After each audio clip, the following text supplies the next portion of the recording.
NASPI anticipata. Che cos'è e come funziona?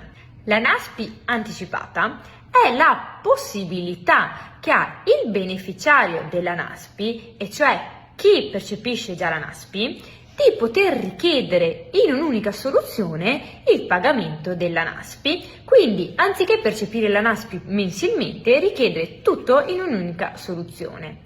Possono però richiedere la NASPI anticipata coloro che quindi hanno già la NASPI attiva ma vogliono aprire o una attività individuale, oppure aprirsi una partita IVA, quindi svolgere un lavoro autonomo, oppure sottoscrivere una quota di capitale in una società. Può richiedere anche l'anticipo della NASPI colui che stava già effettuando un lavoro autonomo in concomitanza con un lavoro dipendente, il quale cessando ha dato diritto alla NASPI. Quindi può richiedere l'anticipo della NASPI per sviluppare a tempo pieno quel lavoro autonomo. Quanto spetta? Vi verrà erogato quindi l'importo totale residuo che quindi non avete ancora percepito della NASPI al momento della richiesta dell'anticipo della NASPI.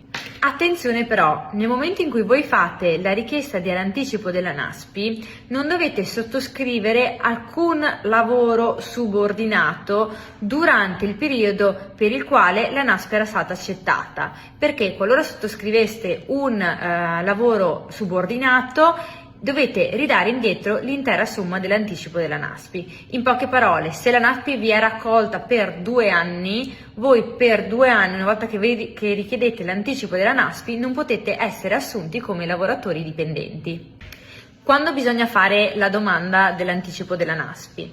La domanda viene fatta una volta che la NASPI viene accolta ed entro 30 giorni dalla apertura della partita IVA, per esempio quando si parla di un lavoro autonomo, o 30 giorni dall'inizio dell'impresa individuale, o entro 30 giorni dalla sottoscrizione delle quote di capitale.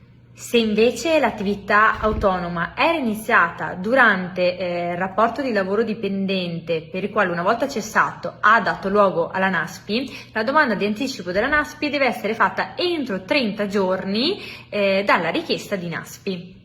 Se volete ulteriori informazioni o volete fare questa pratica, vi aspettiamo nei nostri uffici ITAL.